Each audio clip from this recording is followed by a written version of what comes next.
صل علی سیدنا مولانا محمد معدن الجود والکرم وآلہ الکرام وابنہ الکریم وبارک وسلم صلاۃ و سلام علیک یا رسول اللہ یا حبیب اللہ یا نبی اللہ صلی اللہ تعالی علیہ وسلم۔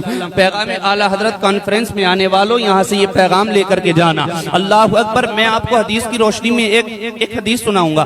مصطفیٰ کے پسینے کی خوشبو کا کیا عالم ہے۔ اعلیٰ حضرت تو فرماتے ہیں ان کی مہک نے دل کے گنچے کھلا دیے ہیں اور جس راہ چل دیے ہیں کوچے بسا دیے ہیں۔ آؤ میں آپ کو مصطفیٰ کے پسینے کی خوشبو کا عالم بتاؤں۔ اللہ اکبر۔ ایک صحابی ہیں، اللہ کے نبی کی بارگاہ میں حاضر ہوتے ہیں اور عرض کرتے ہیں یا رسول اللہ کل مجھے میری بیٹی کو رخصت کرنا ہے۔ آقا کل میری بیٹی کی بدائی ہے۔ حضور بہت مالدار لوگ ہیں اس دنیا میں، جب کوئی اپنی بچی کو رخصت کرتا ہے تو مہنگا عطر لگا کر کے رخصت کرتا ہے، مہنگی خوشبو لگا کر رخصت کرتا ہے، مگر آقا آپ تو میرے حال کو جانتے ہیں نا، میں آپ کا غریب امتی غریب صحابی ہوں۔ یا رسول اللہ اچھی خوشبو کا انتظام میرے پاس نہیں، آقا مہنگے عطر کا انتظام میرے پاس نہیں۔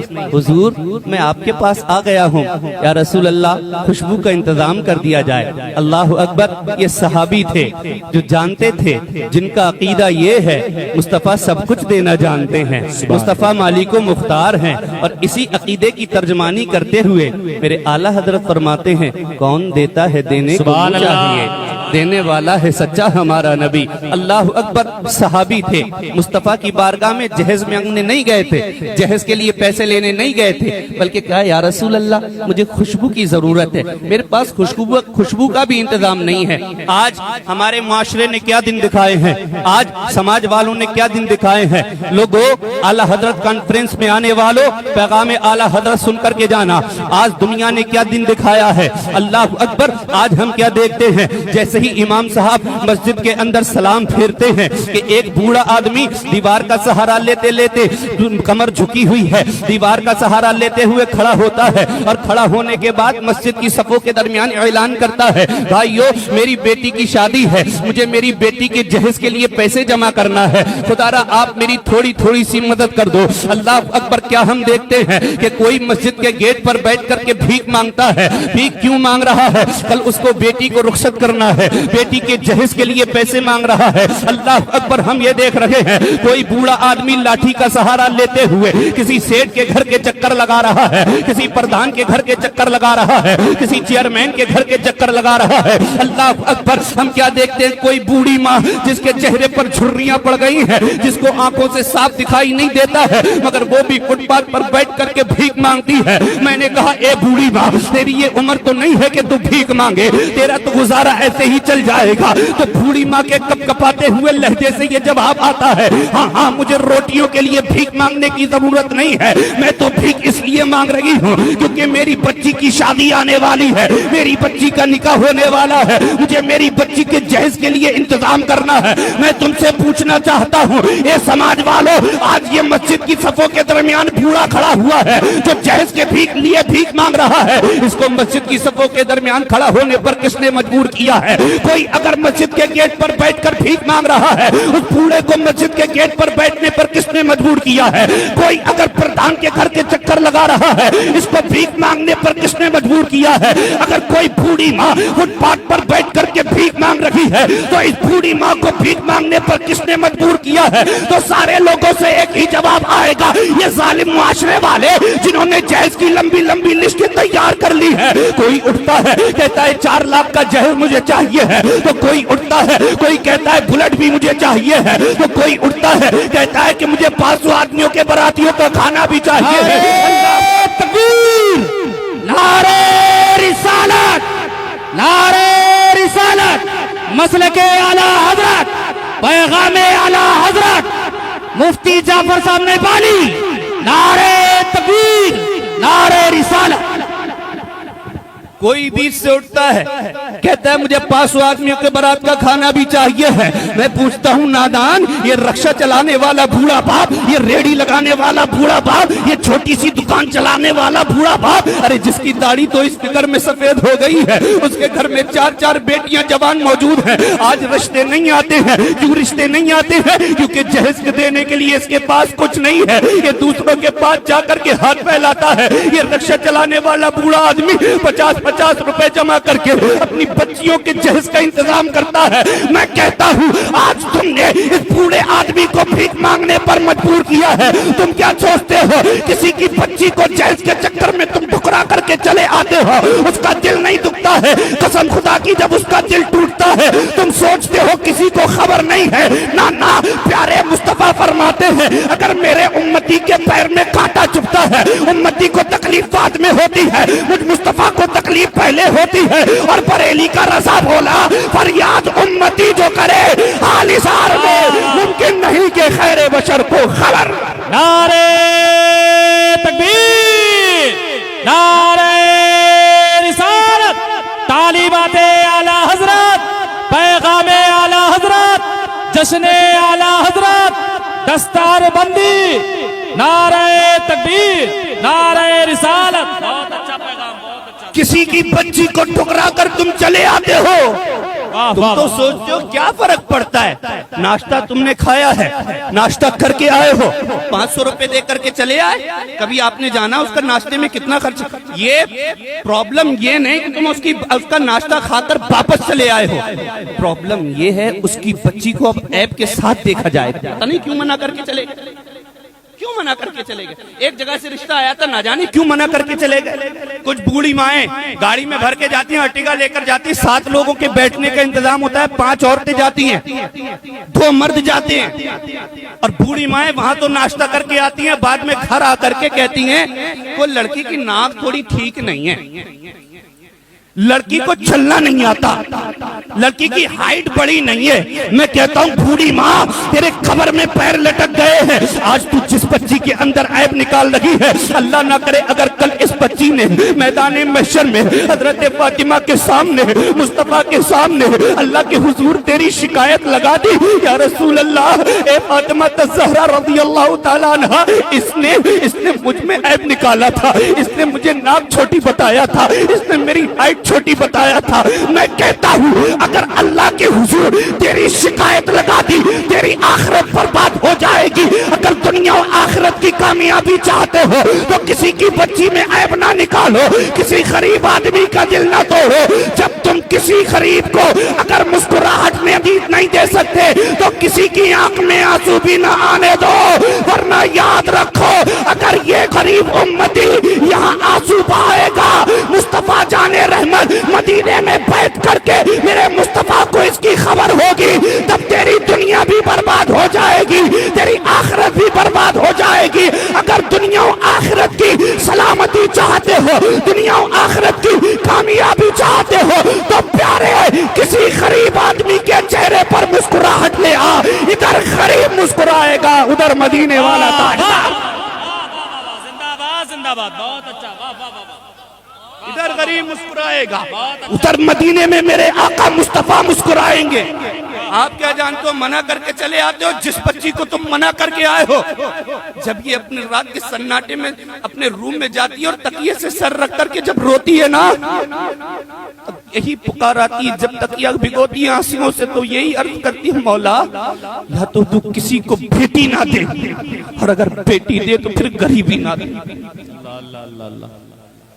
اتنی مشکلوں سے ایک روپیہ جمع کر کے باپ اپنی بچیوں کی شادی کا انتظام کرتا ہے, تم پل بھر میں منع کر کے چلے آتے. ایک بوڑھا آدمی چوری کرتا پکڑا گیا, تو پوچھا بھئی بوڑھے میاں یہ عمر تو نہیں ہے نا چوری کرنے کی, کیوں چوری کر رہے ہو؟ تو کہنے لگا میں چوری کر رہا ہوں, میرا شوق نہیں ہے, کوئی شوق نہیں ہے, مجھے چور بنایا ہے ان معاشرے والوں نے. مسکرا کر کے پوچھا بھئی چوری تم کر رہے ہو, مال تم رکھ رہے ہو, معاشرے والوں کو دوش دے رہے ہو, کیا مطلب؟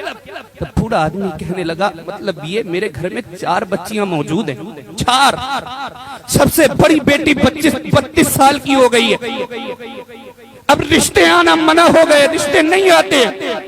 جو بھی رشتہ لے کر کے آتا ہے رشتے کے ساتھ ساتھ جہیز کی بڑی بڑی ڈیمانڈیں لے کر کے آتا ہے. کوئی غریب آدمی کی بچی کو ایسے پوچھتا ہی نہیں. بتاؤ میں اپنی بچی کی شادی کیسے کروں؟ اس لیے میں نے ارادہ کیا ہے اب چاہے چوری کیوں نہ کرنا پڑے مگر اپنی بچیوں کے ہاتھ پی لے کر کے ان معاشرے والے ظالم معاشرے والوں کو جہیز کا انتظام کر کے ہی رہوں گا.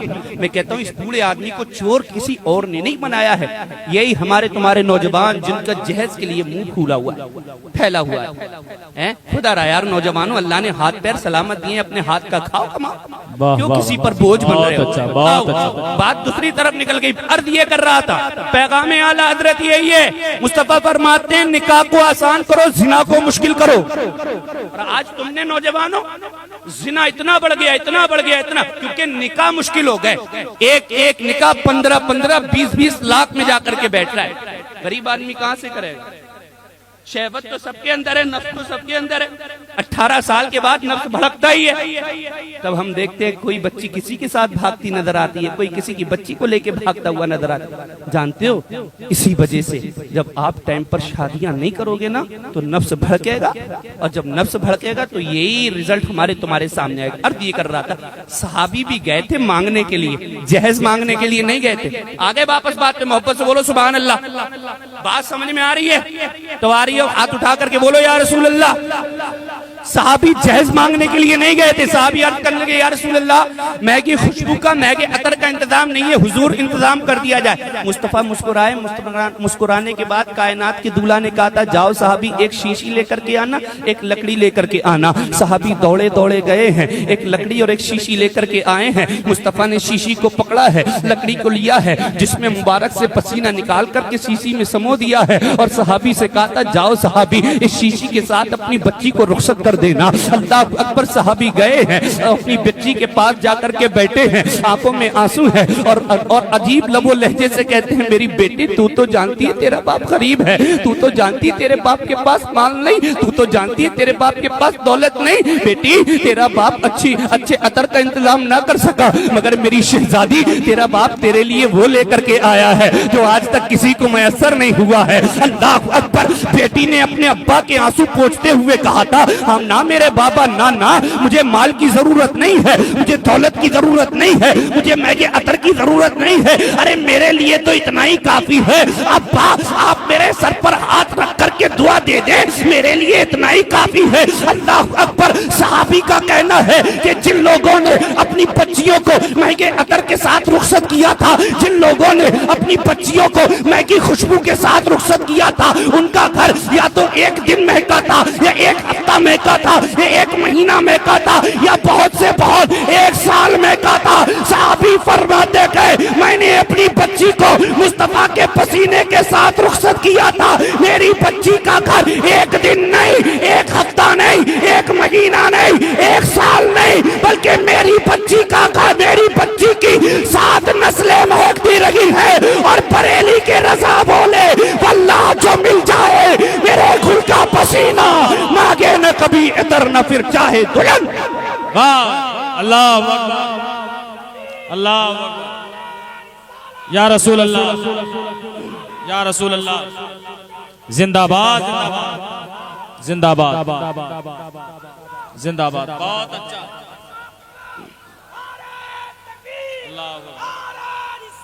بہت اچھا. زندہ باد, زندہ باد. میرے بھائیوں بہت اچھا پیغام. واہ. ایک یہ کہ آپ جہیز کی ڈیمانڈ کو ختم کر دیں, غریبوں کی بچیوں سے شادی کر لیں. اور دوسرا پیغام یہ ہے, نوجوانوں بڑی زندگی گزار لی, 25 سال, 30 سال, 35 سال, 40 سال, 55 سال کے بوڑھے ہو گئے, مگر گناہ نہیں چھوڑ پا رہے, گناہ نہیں چھوڑ پا رہے. اتنے گناہ کر رہے ہیں, اتنے صبح سے لے کر شام تک گناہ میں ملوث رہتے. بات تو اس بات کی ہے کہ گناہ کرنے کے بعد احساس گناہ بھی نہیں ہوتا, احساس گناہ نہیں ہوتا. نوجوانوں اب گناہ کرنے کا وقت نہیں ہے, اب گناہ کرنے کا ٹائم نہیں ہے. بڑے گناہ کر لیے, آؤ مالک کی دہلیز پر, آؤ اللہ پاک کو منا لو یار. بڑے گناہ کر لیے, بڑا مصطفیٰ کو ناراض کر لیا, اب اللہ کے نبی کو اور اللہ پاک کو منانے کی ضرورت ہے. آ جاؤ مالک کی دہلیز پر پلٹ کر. موت کا کوئی پتہ نہیں کب آنکھیں مچ جائیں، کب آنکھیں بند ہو جائیں، کب روح کفس انصری سے پرواز کر جائے۔ بڑے بڑے سیٹھ، بڑے بڑے مالدار، بڑے بڑے پیسے والے، جانتے ہو جب موت آتی ہے نا تو ان کا پیسہ کچھ کام نہیں آتا ہے، ایک منٹ ایک سیکنڈ کی مہلت نہیں ملتی ہے، اچانک انتقال ہو جاتا ہے۔ اگر اس امید پر ہو کہ ہم کو ابھی نہیں مرنا ہے، ہم تو بوڑھے ہو کر کے تب مریں گے، نہ پیارے، موت کا کوئی وقت مقرر نہیں، کبھی بھی موت آ سکتی ہے۔ آپ اپنی آنکھوں سے دیکھتے رہتے ہوگے بڑے سے بڑا جم کرنے والا نوجوان محلے میں جس کا کوئی مقابلہ نہیں کر سکتا، اچانک اٹیک پڑتا ہے نا، اٹیک، ہاسپیٹل لے جانے کا وقت بھی نہیں ملتا، وہیں انتقال کر جاتا ہے۔ کتنے کیسز آتے ہیں ایسے دیتے ہوں گے، لوگ مارکیٹ جاتے ہیں سبزی خریدنے کے لیے، واپس وہ نہیں آتے ہیں، ان کی لاش واپس آتی ہے۔ کتنے لوگ چھت پر چڑھتے ہیں، اچانک پیر پھسلتا ہے، سر کے بل گرتے اور پھر انتقال ہو جاتا ہے۔ کتنے لوگ ایسے ہیں جو اپنے گھر پر صبح کو 10 بجے نکلتے ہیں، کہتے ہیں آفس جا رہا ہوں، اس ڈریس پر پریس کر کے رکھنا، میں واپس آؤں گا۔